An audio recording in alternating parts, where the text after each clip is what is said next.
kulan wacan saaxiibayaal meel walba aad joogtaan ku soo dhawaada wararka Soomaalida YouTube channel-keena Captain K qodobada wararka ku daawan doontaan waxa qayb ka ah midowga musharaxiinta oo shaaciyay inay ka hortagayaan doorashada boobka farmaajo wafdi oo hogaaminaya oo u duulay dalka Qatar Puntland oo ciidamo hor leh geysay magaalada Boosaaso iyo taliyaha BSF ee gadooday oo amar culus siiyay ciidamada ku sugan magaalada Boosaaso intaasi waxay ahaayeen qodobada ugu doorka roon ee wararka Soomaalida YouTube channel-keena Captain K fadlan daawada hadii ay tahay markii kugu horeysay subscribe dhe gambaleelkana furo si aad u noqoto daawadaha u horeeya ee hela wararka iyo warbixinadeena like-na saar muuqaalkan si uu dad badan u gaaro wixii fikrada ahna qaybta commentiga noogu reeb mahadsanidin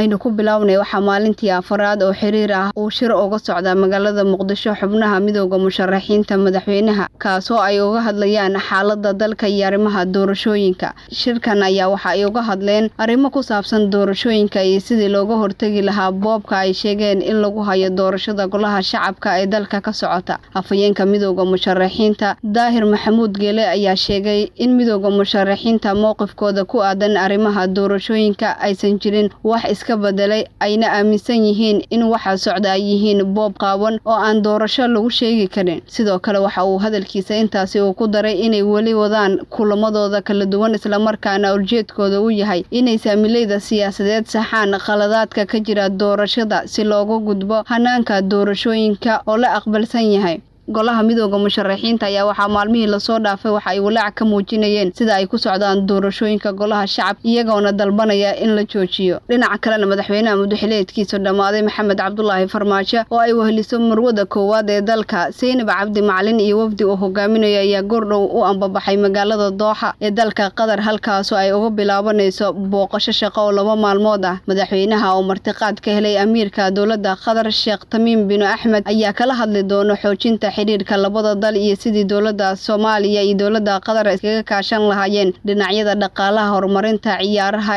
iyo iskaashiga maalgashiga booqashadan ayaa waxa madaxweynaha ku weheliyay wasiir ka tirsan xukuumadda Soomaaliya oo ay ka mid yihiin wasiirka arrimaha dibadda iyo iskaashiga Cabdi Saciid Muuse Cali iyo wasiirka dhalinyarada iyo ciyaaraha Xamse Saciid Xamse iyo gudoonka xiriirka kubadda cagta Soomaaliya Cabdiqani Saciid Carab safarkani uu maanta u ambabaxay madaxweyne Farmaajo ee dalka Qatar ayaa ku soo aadaya xilli lagu guda jiro waqtiga doorashada iyagoo dawladda Qatar 4 sano ee la soo dhaafay ay taageero siisay dawladda Soomaaliya dhinaca kale magaalada Boosaaso xarunta gobolka Bari ayaa ka taagan xiisad ka dhalatay xilka qaadistii madaxweynaha Puntland uu ku sameeyay agaasimaha ciidamada BSF-ta ayaa Puntland waxa ay ciidamo hor leh geysay magaalada Boosaaso xalay saqdi dhexe ayaa ciidamo wata gaadiidka dagaalka noocyada kala duwan iyo hubka culus ayaa waxa ay ka gudbeen magaalada Garowe iyagoona gaaray magaalada Boosaaso laamaha amniga maamulka Puntland ayaa wali wax faahfaahin ah ka bixin ciidamadaasi lagu daadgureynayo magaalada Boosaaso balse waxa jira digniin madaxda Puntland ee u dirayaan saraakiisha ciidamada BSF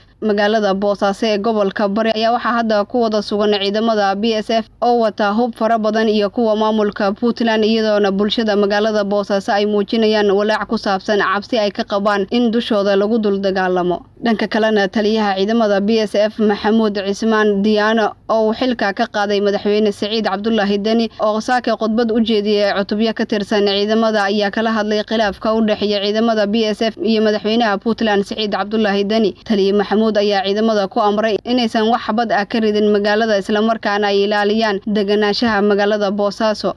Maxamuud oo ka hadlay khilaafka ka dhaxeeya madaxweyne Dani ayaa sheegay inuu iska soo dhamaan doono wuxuuna sidoo kale sheegay inaysan jirin wax xiisad dagaal ah oo ka aloosan magaalada Boosaaso sidoo kale saraakiisha waxa ay sheegeen in agaasimuhu ku amray inay ka baxaan difaacyada u qodan isla markaana si caadi ah u wataan shaqadooda ciidanimo sida ay wararku sheegayaan agaasimuhu kamuusan hadlin waxyaabaha ku saabsan xilka qaadista lagu sameeyay iyo hadii uu xilka wareejin doono ciidamada BSF ayaa la soo sheegay inay ka baxeen dhufaysidii u qodnaa isla markaana ay hadda si caadi ah ugu laabteen xarumahoodii xaaladda magaalada Boosaaso ayaa ah mid haatan degan inkastoo ay magaalada la ciirciireyso ciidamo fara badan oo ka kala taabacsan agaasimaha BSF iyo madaxweynaha Puntland Siciid Cabdullaahi Dani. khilaafkan u dhaxeeya Siciid Cabdullaahi Dani iyo agaasimaha hay'adda BSF ayaa bilowday kadib markii uu Dani soo saaray wareegto uu xilka kaga qaaday agaasima Maxamuud. Siciid Dani ayaa doonaya inuu si buuxda ula wareego ammaanka magaalada Boosaaso halkaas oo la filayo inay ka dhacdo doorashada 16 kursi oo ka tirsan golaha shacabka. Ra'iisul Wasaaraha Xukuumadda Xilgaarsiinta Maxamed Xuseen Rooble ayaa habka fogaan aragga ee aalada Zoom-ka shir kula yeeshay gudiyada doorashooyinka heer federaal iyo heer dowlad goboleed iyo xalinta khilaafaadka. Maxamed Xuseen Rooble ra'iisul wasaaraha dalka ayaa faray gudiyada doorashooyinka inay ilaaliyaan hufnaanta doorashada iyo wada shaqeynta dhexdooda si doorashadu u noqoto mid lagu kalsoonaan karo. kulankan ayaa waxa uu ka dambeeyay kadib markii ay kordheen cabashooyinka laga muujinayo doorashooyinka golaha shacabka ee laga bilaabay deegaanada maamulka Koonfur Galbeed iyo Galmudug. Ra'iisul Wasaare Rooble ayaa shalay kulan waqti dheer ah qaatay la yeeshay midowga musharaxiinta oo walaaca ugu badan ee doorashooyinka muujiyay, waxaana saacadaha soo socda la filayaa inuu kulan qadka telefoonka la qaato golaha wada tashiga qaran oo ka kooban madaxda dowlad goboleedyada iyo gudoomiyaha gobolka Banaadir. madaxweynaha dowlad goboleedka Jubbaland Axmed Maxamed Islaam Axmed Madoobe ayaa xarunta madaxtooyada ee magaalada Kismaayo ku qaabilay wakiilka midowga Afrika ee Soomaaliya Danjire Francisco Madera iyo mas'uuliyiin kala socota howlgalka AMISOM oo maanta gaaray halkaasi. kulankan ayaa looga hadlay howlgallada amni ee wadajirka iyo sidii la iskaga kaashan lahaa sugidda amniga doorashooyinka. waxaa kulankan ka qayb galay wasiirka amniga Jubbaland General Yusuf Hussein Cismaan Dhuuma iyo saraakiisha hay'adaha amniga. wakiilka midowga Afrika ee Soomaaliya Danjire Francisco ayaa waxa uu sidoo kale la filayaa inuu kulan la qaato saraakiisha ciidamada AMISOM ee ku sugan Kismaayo si uu uga hadlo howlgallada ka dhanka ah Al-Shabaab.